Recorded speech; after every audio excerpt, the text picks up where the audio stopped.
नमस्कार दोस्तों। आपका स्वागत है लाइफ जंक्शन में। क्या कभी आपको ऐसा लगा है जैसे ज़िंदगी एक गोल चक्कर है? आप भाग तो रहे हैं लेकिन समझ नहीं पा रहे कि आखिर जाना कहाँ है। हर सुबह उठते हैं, वही काम, वही उलझने, वही सवाल। क्या मैं सही दिशा में हूँ? क्या मैं वाकई वो कर रहा हूँ जो मेरे लिए मायने रखता है? आज मैं आपको एक ऐसे शख्स की कहानी सुनाने जा रहा हूँ जो शायद आप जैसा ही है। उसका नाम है आदित्य। एक मिडिल क्लास परिवार का लड़का, सपनों से भरा लेकिन रास्तों से उलझा हुआ। उसकी कहानी है हमारी कहानी। और इसी कहानी में छुपा है डैरियस फरू की किताब फोकस ऑन वॉट मैटर्स का असली जादू। आदित्य की सुबह अक्सर भारी होती थी। अलार्म की आवाज़, कमरे में बिखरी किताबें, ऑफिस के मेल्स की बाढ़ और माँ की आवाज़, जल्दी उठो, देर हो जाएगी। ये सब उसकी रोज़मर्रा की जिंदगी का हिस्सा बन चुके थे। कभी कभी वो खिड़की से बाहर देखता तो लगता जैसे उसकी जिंदगी भी उसी ट्रैफिक जाम में फंसी है जो उसकी गली के बाहर हर सुबह लगता है। सपने बहुत थे, अच्छा करियर, पैसा, प्यार और सबसे बढ़कर एक मकसद। लेकिन सब कुछ धुंधला धुंधला सा था। कॉलेज की डिग्री तो थी लेकिन जॉब में मन नहीं लगता था। ऑफिस में बॉस की डांट, घर में रिश्तेदारों के ताने और दोस्तों की चमकती लाइफ, इन सब के बीच आदित्य अक्सर खुद से पूछता, आखिर मैं क्या कर रहा हूं? एक दिन ऑफिस से लौटते हुए आदित्य ने खुद को शीशे में देखा। आंखों में थकान थी, चेहरे पर सवाल। उसी रात इंटरनेट पर स्क्रॉल करते हुए उसकी नज़र एक लाइन पर अटक गई, फोकस ऑन व्हाट मैटर्स। बस यहीं से उसकी असली यात्रा शुरू हुई। आदित्य ने किताब पढ़नी शुरू की। पहले ही चैप्टर में सवाल था, क्या वाकई ये ज़रूरी है? उसने खुद से पूछा, मैं जो कर रहा हूँ क्या वो सच में मायने रखता है? अगले दिन ऑफिस में जब बॉस ने एक प्रेजेंटेशन बनाने को कहा, आदित्य ने पहली बार खुद से सवाल किया, क्या ये वाकई ज़रूरी है या मैं बस दूसरों को खुश करने के लिए भाग रहा हूँ हाथ यूं? शाम को जब दोस्तों ने पार्टी के लिए बुलाया तो आदित्य ने मना कर दिया। उसने अपना लैपटॉप खोला और अपने पुराने सपनों की लिस्ट देखी। कभी लिखना चाहता था, कभी ट्रैवल करना, कभी खुद का कुछ शुरू करना। लेकिन हर बार लोग क्या कहेंगे और पैसे की ज़रूरत जैसे डर उसे रोक लेते थे। उस रात आदित्य ने पहली बार खुद से वादा किया, अब मैं सिर्फ उन्हीं चीज़ों पर ध्यान दूंगा जो वाकई मेरे लिए मायने रखती हैं। पर यह इतना आसान नहीं था। अगली सुबह व्हाट्सएप पर मैसेज, इंस्टाग्राम पर रील्स और ऑफिस की मीटिंग्स, हर जगह डिस्ट्रैक्शंस ही डिस्ट्रैक्शंस थे। आदित्य ने किताब के अगले प्रिंसिपल को अपनाने की कोशिश की, डिस्ट्रैक्शंस को पहचानो और उन्हें दूर करो। उसने अपने फ़ोन से कुछ ऐप्स डिलीट कर दिए, नोटिफिकेशन बंद कर दिए और एक डायरी में लिखा, आज सिर्फ एक काम पूरा करना है, अपनी पहली शॉर्ट स्टोरी लिखना। शुरू में मुश्किल लगा, बार बार मन भटकता, कभी चाय बनाने का मन करता, कभी पुरानी यादें सताती। लेकिन हर बार आदित्य खुद को याद दिलाता, फोकस ऑन वॉट मैटर्स। धीरे धीरे उसने महसूस किया कि जब वो डिस्ट्रैक्शंस हटाता है तो उसका दिमाग हल्का महसूस करता है। एक दिन उसने अपनी पहली कहानी पूरी की। छोटी थी लेकिन उसकी थी। एक शाम आदित्य अपने दोस्त समीर की शादी में गया। समीर की नई कार, शानदार जॉब और खुशहाल लाइफ देखकर आदित्य के मन में फिर वही कंपैरिजन का जहर घुलने लगा। मैं कहाँ हूं?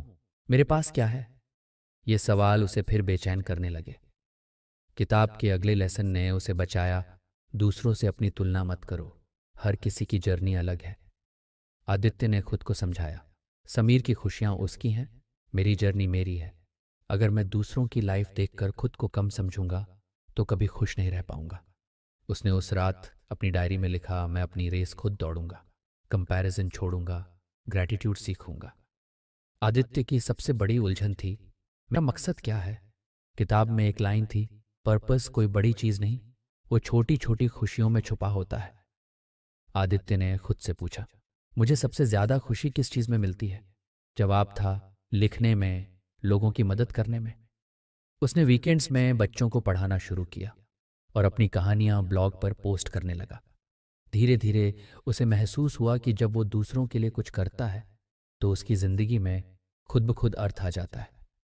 लेकिन सफ़र आसान नहीं था। उसके ब्लॉग पर कम लोग आते, कहानियां वायरल नहीं होती और कभी कभी वो खुद पर शक करने लगता। एक दिन उसने किताब का वो चैप्टर पढ़ा, फेलर है फीडबैक, यानी हर असफलता एक सबक है, हार नहीं। आदित्य ने अपनी पुरानी कहानियां पढ़ी, गलतियां देखी और हर बार खुद से कहा, मैं सीख रहा हूं, मैं बढ़ रहा हूं। धीरे धीरे उसकी कहानियां बेहतर होने लगीं।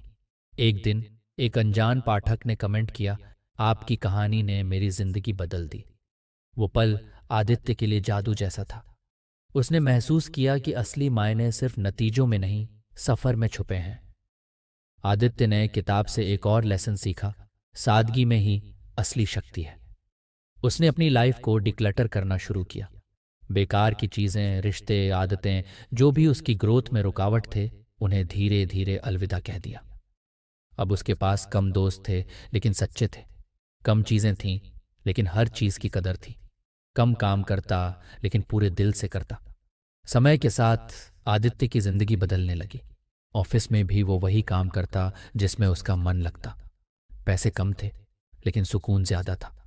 अब उसे सुबह उठने में डर नहीं लगता था, बल्कि एक्साइटमेंट होती थी, आज मैं क्या नया करूंगा। उसकी कहानियां अब और लोगों तक पहुंचने लगी।